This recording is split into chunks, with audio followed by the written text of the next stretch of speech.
మామిడి పళ్ళ రుచులే కాదు, కపిల్ వారి 30 సంవత్సరాల నాణ్యత మరియు నమ్మకం.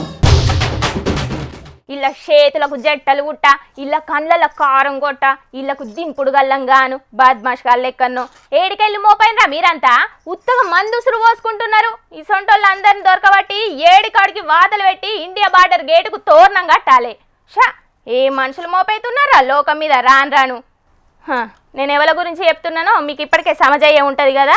అవుల్లా జమ్మూ కాశ్మీర్లో జరిగిన ఘోరం గురించే. ఎండాకాలంలో చల్ల ఉంటుందని చాలా మంది కుటుంబంతో కలిసి జమ్మూ కాశ్మీర్ టూర్ పోతే నిన్న తుపాకులతోని కాల్పులు జరిపిండ్రుల్లా టెర్రరిస్టులు. మొత్తం 28 మంది జీవిడిచిండ్రు. మొదలు మీరు హిందువులా అని ఒక్కొక్కరిని అడిగిండ్రట టెర్రరిస్టులు. హిందువులమని చెప్పుడే ఆలస్యం, తుపాకులతో కాల్చి చంపిండ్రట బద్మాష్గాన్లు. కండ్ల ముందే ఇంట్లోళ్ళని చంపుతుంటే ఏం చేయాలనో తెలియక పాపం ఏడుచుకుంటా ఆన్నే కుప్ప ఊలిండ్రట చాలా మంది. ఇగో పోట్వలగానత్తున్న గీ బద్మాష్ గాన్లేనట కాల్పులు జరిపింది. ఇక టెర్రరిస్టులు దాడి చేసిండ్రని తెలిసి మన జవాన్లు గాడికి పోతే వీళ్ళు కూడా టెర్రరిస్టులే అనుకొని మస్తు బుగులు పడ్డారు టూరిస్టులు.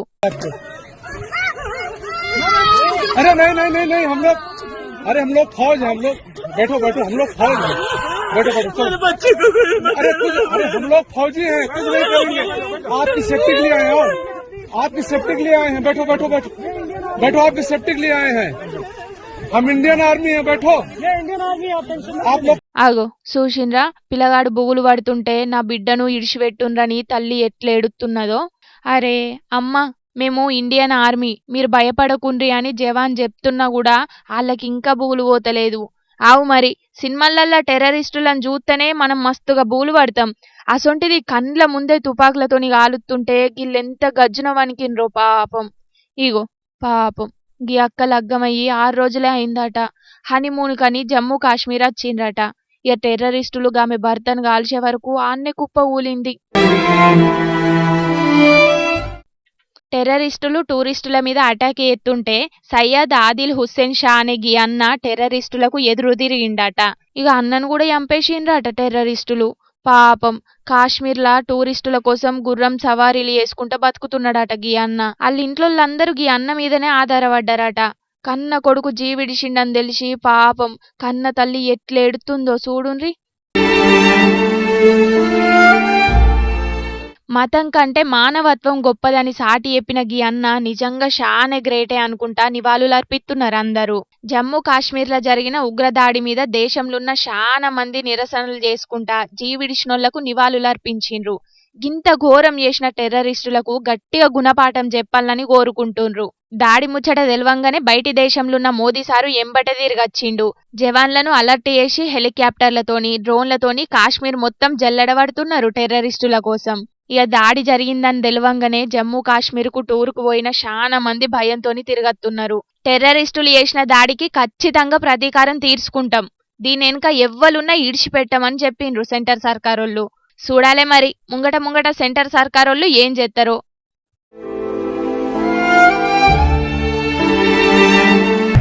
ఐతారం నాడు హన్మకొండ జిల్లా ఎల్కతుర్తిల కారు పట్టోళ్ల రజతోత్సవ సభ ఉన్నది కదా. మరి గాడ ఏర్పాట్లు ఎట్లెట్లయితున్నాయి ఏం కథ అని అన్నర్సుకోనీకి వరంగల్ పోయిండు కేటీఆర్ అన్న. మరి గాడ కేటీఆర్ అన్న ఏం మాట్లాడిండు, సభ కోసం ఏమేం ఏర్పాట్లు చేసిండ్రు అనేది మొత్తం పురాగా అరుసుకోవాలి కదా. పాని మరి ఈ నెల 27వ తారీఖు నాడు జరగబోయే రజతోత్సవ సభ కోసం ఏర్పాట్లు జోరుగానే జరుగుతున్నాయి. ఇలా కేటీఆర్ అన్న వచ్చి అన్ని పనులను అరుచుకున్నాడు. ఇక అటెన్కల మైక్ అందుకొని గీ ముచ్చట్లు మాట్లాడుకొచ్చిండు. ఈ 1250 ఎకరాల పైచిలుకు పార్కింగు మరియు సభా ప్రాంగణం ఏదైతే ఉందో దాని ఏర్పాట్లు వాహనంలో తిరుగుతూ కొంత, అదేవిధంగా పైన డయస్ పైనుంచి కొంత పరిశీలించడం జరిగింది. 1000 ఎకరాల్లో పార్కింగ్ సౌకర్యం కూడా ఏర్పాటు చేసుకున్నాం. అంటే 30,000 40,000 వాహనాలు వచ్చినా ఏ ఇబ్బంది లేకుండా చిన్న వాహనాలు, పెద్ద వాహనాలు, బస్సులు, అదేవిధంగా ఆటోలు, జీబులు, తుఫాన్లు, కార్లు, ఎన్ని వాహనాలు వచ్చినా దాదాపు 30-40 వేల వాహనాలు వచ్చినా ఎక్కడో దూరంకి వెళ్ళి నడిచొచ్చే అవసరం లేకుండా పక్కనే చాలా చక్కటి ఏర్పాట్లు చేసిన. ఇన్నరా ఎవ్వలకు తిప్పల కాకుండా పార్కింగ్ సౌలతులు కూడా పెద్దగానే చేసిర్రట. ఒక 10 లక్షల వాటర్ బాటిళ్లు మరి పూర్తి స్థాయిలో అందుబాటులో పెడుతున్నాం. అవసరమైతే ఇంకా పెంచుకోవడానికి కూడా ఏర్పాట్లు చేసుకున్నాం. అట్లాగే 10 లక్షల చల్ల ప్యాకెట్లు, మజ్జిగ ప్యాకెట్లు కూడా ఏర్పాటు చేసుకున్నాం. దాన్ని కూడా మొత్తం ప్రాంగణంలో ఎక్కడి వాళ్ళకి అక్కడే వారు కూర్చునే ప్రాంతంలో వాళ్ళు నిల్చునే ప్రాంతంలోనే పెద్ద ఎత్తున ఏర్పాట్లు చేసుకుంటూ ఉన్నాం. అట్లాగే మరి వచ్చిన వాళ్ళకి ఎవరికైనా ఎండ దెబ్బ కానీ ఇంకోటి కానీ ఏదైనా సమస్య వస్తే కూడా దాదాపు 100 పైచిలకు వైద్య బృందాలు కూడా ఇక్కడే అందుబాటులో ఉండి సేవలు అందించబోతూ ఉన్నారు. వారికి కూడా ప్రత్యేకమైన శిబిరాలు ఏర్పాటు చేసుకుంటూ ఉన్నాం. ఏమన్నా ఎమర్జెన్సీ ఉంటే దానికోసం కూడా ఆలోచన చేసి దాదాపు ఒక 15 నుంచి 20 అంబులెన్సులు కూడా దగ్గరలో పెట్టుకున్నాం.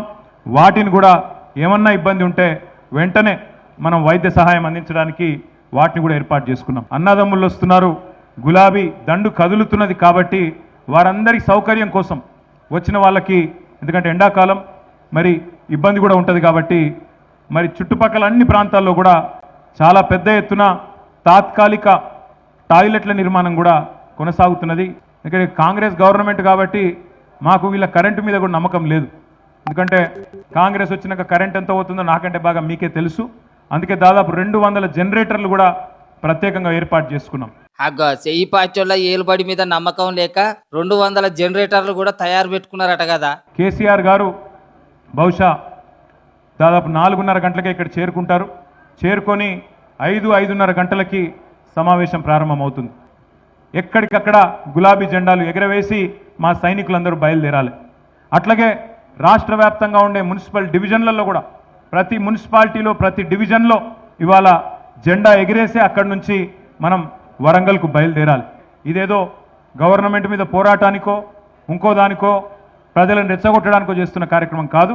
శాంతియుతంగా మా పార్టీ వార్షికోత్సవాన్ని మేము చేసుకుంటా ఉన్నాం. కేసీఆర్ గారి ప్రసంగం, కేసీఆర్ గారి సందేశం వినాలని చెప్పి ఇవాళ ప్రతి తెలంగాణ బిడ్డ కరోనా సమయంలో ఎంతైతే ఉత్సాహం ఎంతైతే ఉత్సుకత ఉండేనో, కేసీఆర్ గారు ఏం చెప్తారు అనే ఒక ఆనాడు ఉత్సాహం కరోనా టైంలో ఎట్లయితే ఉండేనో, ఎట్లయితే కేసీఆర్ మాటలు అంటే ధైర్యం వస్తుందనే వాతావరణం ఉండేనో, మళ్ళొక్కసారి అదే వాతావరణం ఇవాళ రాష్ట్రం మొత్తంలో ఉంది. అందుకే తప్పకుండా ఈ కార్యక్రమం జయప్రదంగా చేసుకోబోతా ఉన్నాం. మరిగా ఆదివారం నాడు జరగబోయే కారు పార్టీ రజతోత్సవ సభల కేసీఆర్ సార్ ఏం మాట్లాడతాడో అని ఎదురు చూస్తున్నారట చాలా మంది తెలంగాణ పబ్లిక్. చూడాలి మరి ఇన్నొద్దులు ఫామ్ హౌజుల్నే ఉన్న సారు ఈ సభలో ఏం మాట్లాడతాడో ఏందో. పబ్లిక్ ఇంకా కొన్ని ముచ్చట్లు ఉన్నాయి, వాటిని చెప్పుకునే దానికంటే ముందుగాల మా తాత మూత వారు ఏం చేస్తున్నాడో ఓ పరివిలు దంపాన్రి. ఓ తాత ఏం చేస్తున్నావే? ఈ కోళ్ళు చల్లకుండా ఇక చూడు ఎట్లా చిందరవందర చేసి పాడు చేస్తానయో. అరే మరి ఈ కోళ్ళు ఉన్నోళ్ళు ఎవరి కోళ్ళను వాళ్ళు ఇండలా కట్టేసుకోరా. ఇక పంటనంతా చూడు ఎట్లా తవ్వి ఆగమాగం చేసినాయో. ఈ కోళ్ళు చల్లకుండా ఇవి చేయబట్టి నేను ఆగమవుతానా. ఆగో కోళ్ళు అన్నప్పుడు తవ్వకుంటుంటాయా అనే మనుషులే చెప్తింటలేరు. అసొంటిది గా మూగ జీవాలకు ఏం తెలుస్తుంది చెప్పు? ఆయన ఇవాళ వార్త తీసుకొచ్చేది విడిచిపెట్టి ఇక కోళ్ళ పంచదేనా నీకు?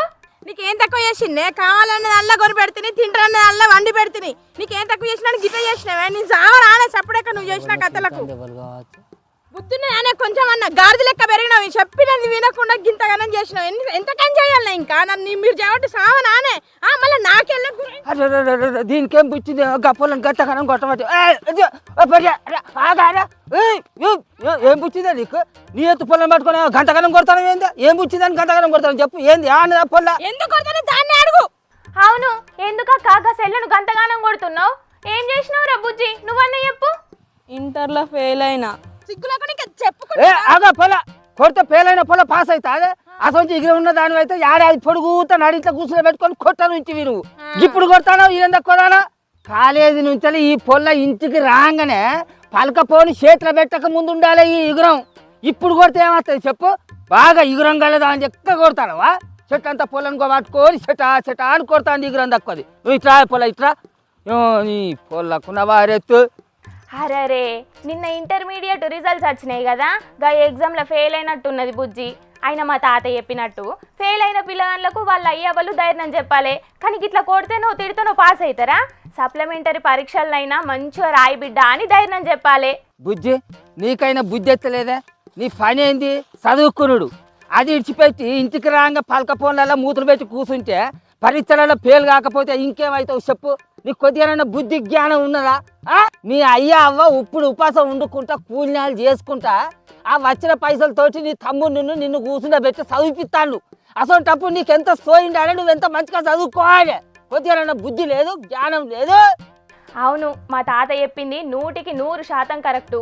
నువ్వు చదువు మంచిగా చదివితే పరీక్షలల్లో ఫెయిల్ కాకపోదువు కదనే బుజ్జి. అయ్యో ఈమెను చిన్నప్పుడు బయలుకి పోయి చదువుకోమని అంటే బల్పాలు తినుకుంటే బగ్గ చదివింది కావచ్చు. నక్కచ్చి కుక్కకు నీతులు చెప్పినట్టున్నది.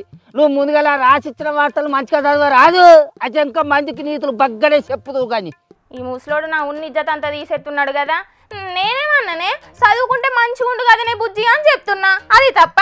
అరే ఇప్పటికే దీని అవ్వదిచ్చిన తిట్లకు కొట్టిన దెబ్బలకు మంది అనే ముచ్చట్లకు ఈ పొల్ల లోపల పిసుక చస్తుంది అని అంటే ఇంకా ఈ వచ్చి గునిపిచ్చి పెడతాంది. ఇక చాలు నీ వార్తలు నువ్వు చదువుకో. ఇక చూడే బుజ్జి, ఓడిపోయినోనికే గెలిపిల్వ తెలుస్తుంది అన్నట్టు ఫెయిల్ అయిన నీకే పాసిల్వ ఏందో తెలుస్తుంది.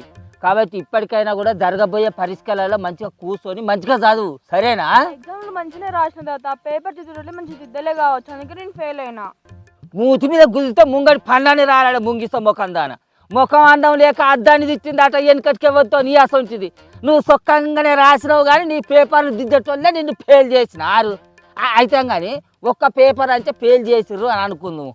నీ ఎన్ని పేపర్లు? 3 పేపర్లు ఫెయిల్ అయినవాట. ఇంగ్లీషు, సామాన్య, లెక్కలు. మరి ఈ 3 ఎట్లా ఫెయిల్ చేసిర్రే? అన్నం తక్కువదానా? ఏం మాట్లాడుతున్నావు నువ్వు? ఏహే నువ్వైనా నిమ్మలంగా చెప్పరాదు ముసలోడా, నువ్వు కూడా వాళ్ళు అవ్వలేకనే కైక్కు అనబడుతుంది. ఎవరి తప్పిదమో అటెంక కానీ ధ్యాస పెట్టి చదివితే సాధించదంటూ ఏది ఉండదు. ఈ పరీక్షలు అయిపోయేదాకా నువ్వు పలకపోను పక్కకు పెట్టి పరీక్షల మీదనే మంచిగా ధ్యాస పెట్టి చదువుకో, సరేనా? అవునే తాత, ఈ కాలంలో చాలా మంది పిల్లగాళ్ళు ఈ పలక ఫోన్లకు సోషల్ మీడియా వేయబట్టే చదువులో చాలా వెనుకబడుతున్నారట. చదువుకోవాలనే పట్టుదల ధ్యాస ఉంటే ఎసొంటి పరీక్షలైనా మీ ముంగట మోకరిల్లుతాయి. మీరు తలుచుకుంటే ఎసొంటి విజయాన్నైనా సాధించవచ్చు. అసలు మీకు ఏం రందులు చెప్పు, మీకు ఏం పనులు ఉంటాయి చెప్పు నాకు? మీ లోకమంతా చదువే కావాలి, మీ కళలన్నీ చదువుల మీదనే ఉండాలి. నేను ఫెయిల్ అయినా మా అవ్వది ఇచ్చింది, మా నాయన కొట్టిండు అని ఇటువంటి మాటలకు నారాజు కావద్దు, సరేనా? ఇగో గిట్లా భయపడేనే తాత, నిన్న వచ్చిన ఇంటర్ రిజల్ట్స్లో ఫెయిల్ అయినందుకు 5 పిల్లగాళ్ళు జీవి తీసుకున్నారు. వచ్చిన అన్యాలం పాడుగాను. మరి పిల్లగాళ్ళు, ఈ పరీక్షలే మీ జీవితం కాదురా. మీ జీవితంలో ఈ పరీక్షలు అనేటివి ఒక భాగం మాత్రమే. పరీక్షలలో ఫెయిల్ అయితే పాస్ అయ్యేదాకా మళ్ళీ పరీక్షలు రాయిర్రి. కానీ పరీక్షలు అనే సమస్యకు భయపడి ప్రాణాలు తీసుకుంటామంటే మీరేం ధైర్యవంతులు అన్నట్రా. ఈ లోకం మీద ఎంతో మంది ఫెయిల్ అయిన వాళ్ళు ఉన్నారు, పట్టుదలతోటి చదివి సాధించి ఉన్నత స్థానాలలో ఉన్నారు. అసొంటోళ్ళను ఆదర్శంగా తీసుకొని మీరు కూడా సాధించాలరా పిల్లగాళ్ళు. అట్లనే అయ్య వాళ్ళకు కూడా ఒక మాట చెప్పారా అదే తాత? పిల్లగాళ్ళ అయ్యవాళ్ళు మీరు కూడా బాగా గుర్తుపెట్టుకోరి. పిల్లగాళ్ళ మీద మీకు బాగా ప్రేమ ఉంటే వాళ్ళకు పెట్టే తిండి కానో వాళ్ళకు కొనిచ్చే వత్వల కానో చూపెట్టుకోర్రి. కానీ వాళ్ళకు చెప్పే విద్యాబుద్ధుల కాడ మాత్రం చాలా పైలంగా ఉండుర్రి. ఎందుకంటే మొక్కై వంగనిదేం రానై వంగునా అని అంటారు. ఇది బాగా యాది చేసుకొని బాగా గుర్తుకు పెట్టుకోర్రి. ఇక వా చూసిండ్రు కదా చదువుకునే పిల్లగాళ్ళు పరీక్షల్లో ఫెయిల్ అయినరని నిన్న కొందరు జీవి తీసుకున్నారట. ఫెయిల్ అయితే ఏమవుతుందిలా, మళ్ళీ రాసి పాస్ కావచ్చు కదా. ఇంత దానికే పానం తీసుకొని మీ కన్నోళ్లకు కడుపు కోత మిగుల్చుడైంది. పరీక్షల్లో ఫెయిల్ అయితే జీవితంలో సక్సెస్ అయిన వాళ్ళు దునియా మీద ఎంతమంది లేరు చెప్పుండ్రి. మంచిగా చదువుకొని ప్రయోజకులయ్యి మిమ్మల్ని అన్నోళ్ళను మంచిగా చూసుకోండి, అంతేగాని అయ్య వాళ్ళకు కన్నీళ్లను మిగిల్చకుండ్రి. ఏమంటున్నాం? బట్టతల మీద జుట్టు మొలిపిస్తామని గీనడమనే పాత బస్తీల గుండ్ల మీదేదో నూనె రాసి మోసం చేసిండ్రు కదా కొందరు బట్టె బాజిగాన్లు. అయినా కూడా కొందరు జనాలు మళ్ళా గసంటోళ్ళని నమ్ముతుండ్రు. ఇగో గిడ చూడుండ్రి, బట్టతలకు మందని చెప్పే వరకు జనాలు ఎట్లా లైన్లు కట్టిండ్రో. ఢిల్లీకెంచి ఒక బ్యాచ్ను తీసుకొచ్చి సూర్యాపేటలుండే ఒక అన్న పట్నం ఉప్పల్ కాడ ఓపెన్ చేసిండట గీ దందాను. ఇగో చూసిండ్రు కదా, గీనైతే నెత్తి మీదున్న 4 పోసలు కూడా మొత్తం నున్న గుండు గీసుకున్నాడు. గీళ్ళు పెట్టే ఆయిల్ పెడితే మొత్తం గుండంతా నల్లగా విగ్గు లెక్క ఎంటికలు మొలుతాయి అనుకున్నాడో ఏందో గాని ఇక ఈయన లెక్కనే చాలా మంది గుండ్లు వేసుకున్నారు. ఇంకొందరు నెత్తి మీద జుట్టు ఉండంగానే వీళ్ళు పెట్టే ఆయిల్ రుద్దిపించుకున్నారు. ఇక ఫీజుల పేరు మీద 300, షాంపూ ఆయిల్ పేరు మీద ఇంకో 700, మొత్తం కలిపి 1000 రూపాయలు వసూలు చేసిండ్రట. గంటల కమాన లైన్ల నిల్చొని మరీ టోకెన్లు తీసుకున్నారు ఆడికి పోయిన వాళ్ళందరూ. ఒరేయ్ గిడ బట్ట తలకాయకు మందులు పెడుతున్నారా, నేనైతే వచ్చి లైన్ల నిల్చున్నా, గీ నడమ ఎంటికలు బగ్గనే ఊడిపోతున్నాయని బాధపడుతున్నావు కదా, జల్దీని రారా ఇక్కడికి, మళ్ళా చెప్పలేదంటావు అని లైన్ల నిల్చున్నోళ్ళందరూ సోపతిగాళ్లకు ఫోన్లు కొట్టి మరీ గీ ముచ్చట్ని చెప్పే వరకు మస్తు మంది జమైండ్రు గీడ. ఇక రోడ్ల మీద పెట్టిన బండ్లు ఏవట్టి బగ్గనే ట్రాఫిక్ జామ్ అయిందట. ఈ ఎంబటే గీ ముచ్చట పోలీసులకు ఎరికయ్యే వరకు అల్లొచ్చి ఏమున్నారా నాయన అందరూ చదువుకున్నోళ్ళ లెక్కనే ఉన్నారు, ఏది చెప్తే అది విని మోసపోయేటందుకు బుద్ధి లేదా అని 4 జోపే వరకు పోయం మోసం అని తైలం పెట్టిన నెత్తి మీద చేతులు పెట్టుకొని బాధపడ్డారట. ఇక ఇంకొందరైతే ఇప్పుడే 1000 రూపాయలు కట్టి టోకెన్ తీసుకున్నాం, మా పైసలు మాకు ఇయ్యాలే అని చెప్పి అల్లెంబడి పడ్డారు. ఇక పోలీసోళ్ళు గా మూతవారిని అరెస్ట్ చేసి స్టేషన్కు తోలుకపోయినరు. కానీ 100-200 రూపాయల తైలానికే బట్ట తలకాయ మీద జుట్టు మొలితే కోట్లు ఖర్చు పెట్టి డాక్టర్లు దవాఖానలు ఎందుకు పెట్టుకుంటారు? జుట్టు కోసం జనాలు లచ్చలు ఖర్చు పెట్టి ట్రాన్స్ప్లాంటేషన్లు ఎందుకు చేసుకుంటారు?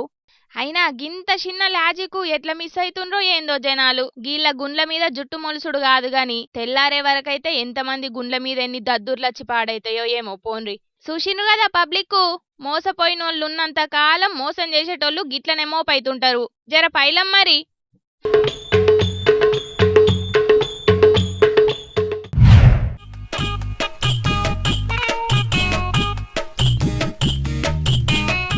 అడిగినంత కట్నం ఇయ్యలేదనో లేకపోతే పెట్టుబోతలు తక్కువైనాయనో లగ్గం చేసుకోనని అలిగినోళ్ళని చూసినాం గాని సీఎం రేవంత్ అన్న రాకపోతే అస్సలకే లగ్గం చేసుకోనని జిజ్జుకేసుకున్నాడట. ఖమ్మం జిల్లా కారేపల్లి మండలం మేకల తండాలున్న కాంగ్రెస్ కార్యకర్త గణేష్ అనే గీ అన్న. కాంగ్రెస్ పార్టీ అన్న సీఎం రేవంత్ అన్న గీనకు మస్తు పాయిరమాట. మండల యూత్ లీడర్ గా పనిచేస్తున్నాడట. ఇక మైబాద్ జిల్లాకి ఎందిన ఒక అమ్మాయితోని గీనడమనే లగ్గం కుదిరిందట గీనకు. ఇక మాట ముచ్చట అన్న అయిపోయినాయట గాని లగ్గం చేసుకోమంటే సీఎం రేవంత్ అన్న అత్తనే వేసుకుంటానని మొండికేసి కూసున్నాడట గిట్లా. ఇక అసలుకే ముంగట మంచి రోజులు లేవు, జల్దిన లగ్గం చేయాలే, ముహూర్తం పెట్టుకోవాలని ఒక పక్క పిల్లోళ్ళు తొందర పెడుతున్నారట. కానీ గీన మాత్రం నాకు సీఎం రేవంత్ అన్న వచ్చినాడే నా లగ్గానికి మంచి ముహూర్తం, గాయన ఎప్పుడత్తే గప్పుడే లగ్గం చేసుకుంటా, గప్పటిదాకా లగ్గం ముచ్చట్నే లేదని మొండికేసిండట గిట్లా. రేవంత్ అన్నతోని పాటు జిల్లాకెంచి 3 మంత్రులు కూడా పెండ్లికచ్చి నన్ను ఆశీర్వదించాలని వాళ్ళ ఎమ్మెల్యేకు ఒక వినతి పత్రం కూడా ఇచ్చిండు. కార్యకర్త డిమాండును సీఎం రేవంత్ అన్నకు చెప్తానని హామీ ఇచ్చిండు వాళ్ళ ఎమ్మెల్యే. చూడాలే మరి గీన లగ్గానికి 3 మంత్రులను తీసుకొని సీఎం రేవంత్ అన్న అత్తడో లేదో. గీనాడమనే హర్యానాల బీజేపీ కార్యకర్త గిట్లనే మోదీ సార్ మీద పాయిరంతోని నన్ను మోదీ సార్ కలిసేదాకా చెప్పులేసుకోనని శపథమాడితే మోదీ సార్ పోయి కలిసిండు. గిసొంటి పనులు చేయొద్దని కూడా కార్యకర్తలకు అభిమానులకు చెప్పుకొచ్చిండు మోదీ సారు. మొత్తానికి కొందరు ఫ్యాన్స్ ఏవట్టి లీడర్లకు లేని పరిశనే ఉన్నది పోన్రి. మొత్తానికి హైదరాబాదు ఎమ్మెల్సీ కోట ఎలక్షన్లు ప్రశాంతంగాయినాయుల్లా. ఎప్పటికీ ఏకగ్రీవం అయ్యేటిదే గాని 22 ఏండ్ల తర్వాత మళ్ళగిప్పుడు ఎలక్షన్లైనాయి. జీహెచ్ఎంసీ ఆఫీసులో పెట్టిన పోలింగ్ సెంటర్ల కార్పొరేటర్లతోని పాటు ఎమ్మెల్యేలు, ఎంపీలు, ఎమ్మెల్సీలు కూడా పోయి ఓటేసిండ్రు. మొత్తం 112 మంది ఓటర్లుంటే 88 మంది ఓటేసిండ్రు. హైదరాబాదు ఎమ్మెల్సీ ఎలక్షన్లకు దూరంగా ఉన్న బీఆర్ఎస్ వాళ్ళు 24 మంది ఇడిచిపెట్టి తతిమ పార్టోళ్ళందరూ ఓటేసిండ్రు. ఎలక్షన్ల వాళ్ళ పార్టీ అభ్యర్థి లేకున్నా కాంగ్రెస్ సభ్యులు ఓటేసిండ్రు. MLC Kodandaram, GHMC mayor Vijayalakshmi, deputy mayor Srilatha, MLA Danam Nagender గిట్ల ఓటేసిండ్రు. ఇక బీజేపీ లీడర్లు కిషన్ రెడ్డి సారు, ఈటల రాజేందర్, కొండ విశ్వేశ్వర్ రెడ్డి, రాజసింగ్, లక్ష్మణ్ గిట్ల ఓట్లెత్తే ఎంఐఎం కెంచి ఓవైసీ బ్రదర్సు, ఎమ్మెల్సీలు, వాళ్ళ పార్టీ కార్పొరేటర్లందరూ ఓటేసిండ్రు. ఇక అటు పోటీకి దూరంగా బీఆర్ఎస్, కాంగ్రెస్ పార్టీలు ఉండే వరకు పోటీలున్న ఎంఐఎం పార్టీ ఏకగ్రీవం అయిద్దనుకున్నారు అందరూ. కానీ ఎంఐఎం మీద బీజేపీలు పోటీకి నిలబడే వరకు ఎలక్షన్లు పెట్టాల్సి వచ్చింది. ఇక మొత్తానికి 78.57% ఓటింగ్ శాతం నమోదైంది. ఇక ఈ నెల 25న కౌంటింగ్ చేస్తారట. ఇక చూడాలే మరి ఎవరు గెలుస్తారో.